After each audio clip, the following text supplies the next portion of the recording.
Welcome to the Making Love podcast with Tish and Pastor Roy. This is where love gets real, faith leads the way, and marriage becomes something you actually enjoy. We're talking laughter, connection, and the kind of conversations that challenge what you thought you knew while giving you practical, faith-filled ways to make something that lasts. Whether you're married, dating, or just curious, this is your time to grow together, have fun, and create a relationship rooted in friendship, purpose, and connection. Because when love is made, it doesn't just last, it gets better every day. Welcome back to the Making Love podcast. We are excited. I know I'm excited today to talk about this particular topic because it's one that we talk about more than probably any of the other things that we normally do here on the podcast. We're talking about before you hit the podium, before you actually make your vows, all of the things that you might want to consider doing before you actually get married, right? We talked about this before, but I want you to share one more time. What's something that was really important to you that was said or modeled before we actually got married? In terms of what? In terms of things that have helped us to be better at this whole marriage thing. Oh, so good things that were modeled. Yeah. We don't want to model the bad things. I know, I was wondering. I think the main thing, at least initially, was learning how to listen and then to properly respond. It was important for me because when I was younger, I never listened to gain insight or information. I only listened to glean talking points so I could respond effectively. Yes. Which is great for debate, terrible for a marriage. Yeah. I really had to relearn how to listen so that it was about connecting and not about defeating. Yeah. So that was a big thing that I learned. I'll never forget. Dr. Brown was telling the story about how he and Miss Deborah first got married, and I forgot what happened, but he got upset. And he was like, "You can get out of my house." She was like, "That." And she just jetted. And he was like, "Wait a minute, no, I didn't mean that." and so he had to recognize, "Oh man, I got that from my stepfather. That's not how I want to be." Right. And he had to re-engage with her at a different place so that they could communicate better. And it taught me I can't always drag in stuff that I saw. Even on accident, I got to be willing to pivot. Yeah. Because sometimes, you people, you're going to make mistakes. Right. But you got to be willing to repent and pivot. Yes. And part of that process is you have to be able to listen so you can understand where that person's coming from. Absolutely. We recommend very heavily that when people are going to get married, that they have wise counsel. Yes. Because so often, we get married and we don't always ask the difficult questions because most times when you're getting married, you're all giddy and you're feeling all the feelings, right? Yeah. Everything is birds chirping and rainbows and butterflies. They can do no wrong. And it becomes real clear what the real issues are once they get past the marriage vows, right? Absolutely. You have to live with each other. One of the things that I always encourage couples is take a look at that person's family history. Like, what are the dynamics between your intended and their parents? Right. What is the relationship like between the parents and grandparents? Like what is because all of that is a forecast. Many times. And so when you see your intended doesn't get along with their parents don't get along with each other, that's a forecast. It's telling you there's a 60% chance of rain. Yep, there's a definite possibility. And if you don't like rain. So true. I think about even some of the relationships that we've counseled or talked with. When we kind of dig back and follow the breadcrumbs back, absolutely, right? Yeah. We often see that there was glaring signals that they just didn't pay attention to. Yeah. We have we have a book that we often utilize. Our bishop wrote it called How to Fix Your Marriage Without Using a Hammer. It's a great book. I definitely recommend it. But in the book, it also talks about how important it is to really have discussions about everything before credit score, yeah, sex. yeah. I think about some of the most surprising things that people they were just shocked by, the things that we asked them about. Oh, I know. Everybody's shocked when we do premarital counseling. I know, but I think some of the things that people would probably not talk about outside of counseling is credit. Yeah. Sex, like how many sexual partners have you had? All of the various things. Exactly. How they pay bills. Do they pay bills? Yeah. And how did they observe their family handle, difficulties in the past? Yeah. So I think that the biggest one out of all those, surprisingly, is the credit. Yeah, that's the one. People are all too willing to talk about sex. I don't care how freaky they are. All too willing to talk about that in the premarital counseling. Yeah. But credit, like, oh, wait a minute, that's a little personal. This whole thing is personal. Why is it important? People are asking, I'm sure, why do you have to talk about credit? Why is it important that we talk about credit all the way to having them pull their credit scores, exchange them, and yeah, you got to read those credit reports. Yeah. Go over them together. Well, it's important because you need to know what you're getting into. Because people get it twisted. They watch these rom-coms, and you know how I feel about rom-coms. They watch these rom-coms and they think, marriage is all about ooey-gooey feelings and, romantic trips to the coast of some European country and sailboats, and no, none of that. Right. Marriage is about commitment. It is about you saying, the nature of our relationship is this, and I will always treat you with respect to the nature of our relationship. That's what marriage really is. Like, I'm committed to you. I'm ride or die. I'm loyal to you. That's marriage. They don't want to talk about credit. Credit's not romantic. It is not. It's not sexy. But when you get married and all of a sudden I find out you have a -2 credit score and we can't get an apartment, that's a problem. That's a problem. It really is, yeah. And I think that people have a general apprehension of showing all their scars. Absolutely. Before they, get married, especially when, in their opinion, this person sees them as the most important, the most beautiful, all of the things that come along with that dating relationship in advance of getting married. We see ourselves with all of the sparkles and the shine and all of those things. Absolutely. But at the end of the day, a marriage is going to require that we talk about the good, the bad, and the ugly. And that's the thing is you got to be willing to knock that person off the pedestal you put them on. Yeah. Or if your intended, spouse is unwilling to take you off the pedestal, you jump off. Yeah. Show them your shaggy parts as well as your shiny parts. Yeah. Because all of it's going to get revealed after you get married. And then it's hard. The people are going to feel like, hey, wait a minute. Yeah. You tricked me. Yes. Right? You lied. Remember what I did when we were engaged? Which part? When I showed up to your apartment when you weren't expecting me? Yes. Talk about how you felt that day. I was upset. So this is what's going on. Many of you all may or may not understand this, but when a woman is getting their hair done, you don't necessarily want your boyfriend, your fiance coming over before the hair is finished and it's all over the place. And I was so serious. I was like, no, you can't come in. You absolutely can't come in. And you were just like, I've got to see all of you. I was like, not today. Yeah. Absolutely not. But I'm actually really glad that I let you in because apparently you like me both ways. Yeah.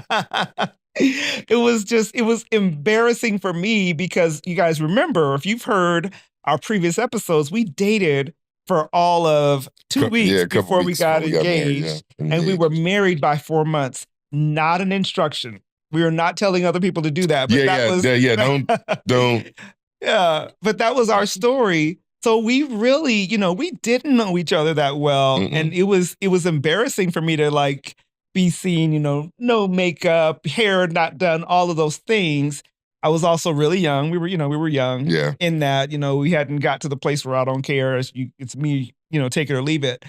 But I know there's a lot of people that are very much afraid to show all of who they are to the person that they're going to marry. Which is crazy to me. Yeah, but it's crazy to us because we're on the other side. Right. You know what I mean? We've been waking up together for over 30 years. It's not an issue, but there are definitely people who find it hard not only to share like, your physical, things that may not be perfect without the makeup, without the extensions, all of the things that we tend to do, but what about those issues that they've not really discussed?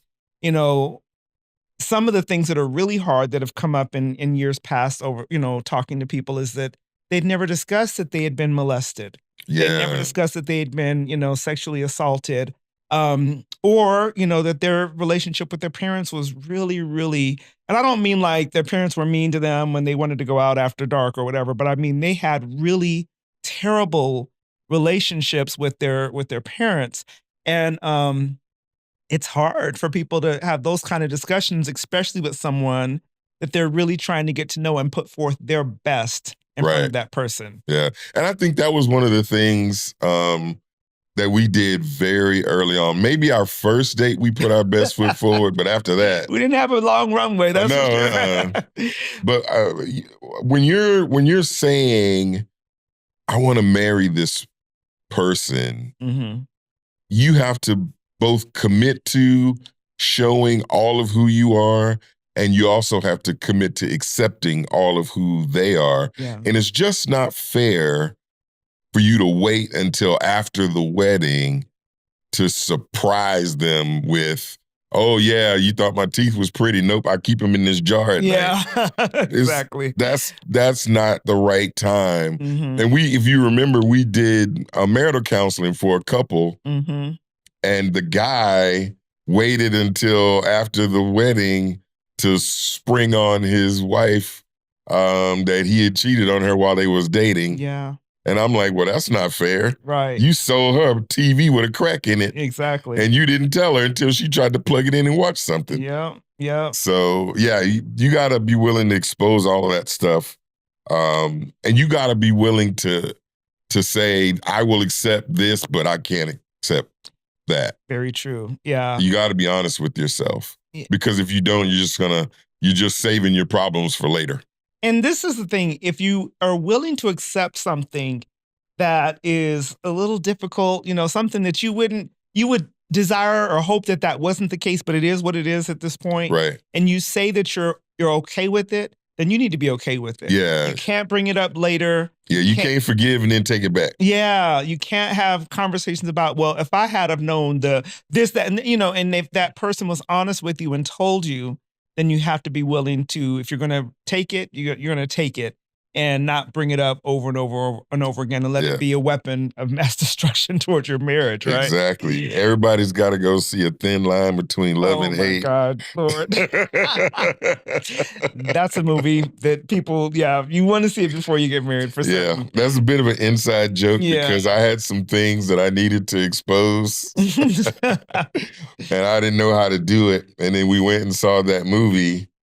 And I was like, well, there it is right there. Gosh, that was a long night, y'all. It was long. But it was worth it. We made it. We got through it. We definitely did. We definitely did. I love when people, we have these conversations, and even if it's a little rocky during the conversation, that they're able to kind of get through it and then really be stronger as a result of it. What are the things that you have, you've seen or that you remember about some of these conversations where it just didn't get any better, right? It just didn't, the person wasn't able to kind of get past it. Anytime you have somebody who is just unwilling to face the truth, it's gonna create an untenable situation. Yeah. Because either I have to join your delusion or just deal with you being deluded about this particular topic, whatever it is. Yeah. Or I say, you know what, this is above the line. I can't take this. I'm out. Yeah. Those are the options. But it's whenever you have somebody who just won't deal with the truth. Yeah. That creates a very difficult situation. And people will look at their past from a standpoint of wanting to say, well, I'm the victim here, even though I victimized somebody. Yeah. You know, Yeah. and make you try to make you understand, well, I'm really not that bad. Oh, the only issue was this, and that's why I did it. And it's like, no, you did this. You need to own it. You need Yeah. to and so it kind of tells you when somebody won't deal with the realities of their life and their choices, you got to just understand that again is a forecast. Yeah. They and it's not to say that they won't outgrow it, but Right. they may not. Right. Right. And that's one of the key things that I learned before we got married was I better be satisfied with who I'm marrying Yeah. and not try to be satisfied with who I think they're gonna be. That's so true. Because they may never be that. Yeah. But I need to be they need to be enough where they are right now in case that's as good as it gets. So true. One of the things my mom would say, and it was actually good advice. She said, don't start anything in your marriage that you're not willing to do for the long haul. That's true. And so we That's see true. couples who feel like, well, they're going to be completely dressed and made up by the time their spouse wakes up, Yeah. so that they never see him any other kind of way, or they're going to be fully dressed in, a certain way all the time. And, after they get married or, later into the marriage, they start changing, and the spouse thinks that they're changing, but what they're really doing is showing up. Yeah. Because that's who they were all along. Yeah. And so the tip that she gave me was, whoever you are, you need to be prepared to be that person. Whatever things you choose to do, whether you're like waking up and making breakfast every morning or ironing his clothes, all of these things. She said, don't create a scenario that you don't want to live out forever. And, although my parents, they had their issues, but they were married for almost 50 years. Yeah. And so I found that to be something that I could actually take and put into practice that was actually really helpful for our relationship. And my mom worked. She was a school teacher. Right. But one of the things I loved about summer break was she Saturdays would make a huge breakfast. Mm-hmm. And it would be all of my brothers, my dad, and we would all come down and have this huge there would be grits and there would be eggs and there would be sausage and bacon and ham and all of it. There'd be coffee and juice and all this huge table of fresh homemade biscuits, pancakes, big table. Get it. Yeah, but I'm just, we would sit around and it seemed like breakfast would last half the day. Yeah. And I used to love that because that was like we would like catch up with each other. Yeah. And it was a lot of fun. But she did it when she was on break from school. Mm-hmm. So we looked forward to it. Every time school was over, we would look forward to, okay, mom's gonna start making Saturday morning breakfast. Yeah. And she did that most of my childhood. Yeah. So that consistency is one of the reasons why it's still so vivid in my head. Yeah. It's why I love to go for breakfast on Saturday mornings to this day. Mm-hmm. So that consistency is really, really, really great. And we do have to learn to be consistent with one another and not try to put on a good show until you get them down the aisle and say, I do. Yeah. And then all of a sudden, off comes the girdle, out comes the teeth, and the wig is on the floor. Yeah, all the things, right? And there's nothing wrong with us maybe putting ourselves together in a way, but as long as we're willing to be fully ourselves with that person. Yes. Because I think that's what creates most intimacy is when there is a safe space that you can come to and be fully yourself. And, scars and all, whether you're feeling, great, whether you're not. And I think that becomes an issue when people don't really know the person that they've married. Yeah. And they'll get to know them more, of course, over the years, but they don't know that person. So they're taken aback when they show up as fully themselves. And I just love that we get to be fully ourselves. But the other thing, I think there's two crucial things before you get married that absolutely must be in place. The first thing is you have to have the same values and be moving in the same direction Truth. in life. Yeah. That's a must. Yeah. Because when you have that, then even though I don't know everything about you, I can still commit my life to you because I know we're going for the same thing. Yeah. Like I know you want kids and I want kids. I know you want to own a house and I want to own a house. I know you want to start a business and I'm okay with letting you start a business. Like I knew the direction that we love the same God. We're going in the same direction with that. So you could be committed without knowing all the details. Right. Because you're never gonna know everything about a person anyway until after they're dead. So you're gonna always be learning new stuff if you're doing it right. Right. So I had to learn to commit before the big day. And the only way I could do that was because I knew that we had the same values. We were going in the same direction. The Bible calls it, don't be unequally yoked. Yeah. And so I knew that we were equal in that respect spiritually and directionally for our lives. I knew we were equal. And so I could commit. Even though we only, dated for 15 minutes. Yeah. Yeah. I could commit because I knew the direction you were going in. I knew the vision you had for your life and it matched mine. Absolutely. And every marriage needs that. And I think it's so important, especially for those who are wanting to get married, and they may not even be dating yet, is to be so crystal clear on what you want. Now, does that mean you're going to get every box checked? Probably not. But at your core what it is that you want. You have the same values. People laughed at me because I had this list. It was 2.5 pages. And it was talking about who I wanted as a life partner. But what it did was it easily disqualified a lot of people. Yep. I can, talk to someone for a period of time and I'm going, not the one. Yeah. Definitely not the one. But it also made it very easy for me to identify or to recognize when you came. Yeah. It was very clear. Now, this isn't something that I wrote out. He has to have this color eyes. And it wasn't all physical traits, though there were some, but it wasn't all physical traits. It was more about the partnership that I wanted. Yeah. The type of person that I wanted to spend time with, to raise my children with, right? Yeah. I knew that I had a call of ministry on my life, someone who also was involved in ministry and knew that they wanted to pastor, because before I met my husband, I knew I'd help pastor a church with my husband, right? Yeah. And someone that I felt just closely aligned from someone I can have fun with, right? Yeah. That enjoys a lot of the same things that I enjoy.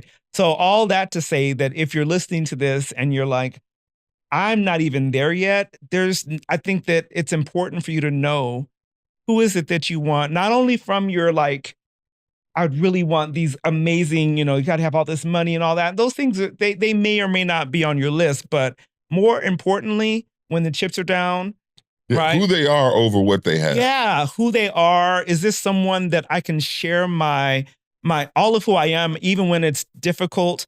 I always known that you love me, but I knew that you loved me when I was extremely sick. Yeah. And you took care of me. It's like you want to know that this is the person that's going to have your back no matter what. Yeah. And when I wrote that list, people laughed at me and said, "There's not a man like that out there." But here comes Roy Times. And I was like, absolutely. Check. Yep. And they were right about themselves. They just want to write about you. I just thought that it was really powerful that I felt like I got, my gift, the gift that I was asking the Lord for. I felt like I got. And so just know that there are things that you must do. I really believe you must take into consideration before you get married. But I also think you need to be clear on who you are. Yeah, if you don't know you won't know what you want, and you won't know what you need to have in your marriage. Yeah. Yeah, absolutely. So if you're thinking, you know what, one day soon, there's nothing wrong with taking a beat and making sure that you're clear. We've only had to do it maybe 2 or 3 times over the course of the years that we've been in ministry and done premarital counseling, but we have told a couple of people, not right now, not the right person. That's not them. And it may seem like, well, I don't want someone to run my life, but if you have someone that you really respect and trust and has your best interest at heart, take a beat, pray about it, make sure you're clear, and then make sure you're taking time to get to know each other well. Yes. So we'll be having more conversations like this on the Making Love podcast. I hope that you heard something that didn't scare you away from marriage, but actually helped you to know that you can make a good decision and have a great partner for life. So we'll see you back here next time on the Making Love podcast. See you next time. As we wrap up today's conversation, remember, marriage isn't just about getting through life together. It's about truly knowing, supporting, and enjoying one another along the way. When you create your relationship on faith, true friendship, and intention, love becomes something that grows stronger every day. If this episode spoke to you, share it with someone who means the world to you, and keep leaning into the kind of love that lasts. We'll see you next time, Love Podcast with Tish and Pastor Roy.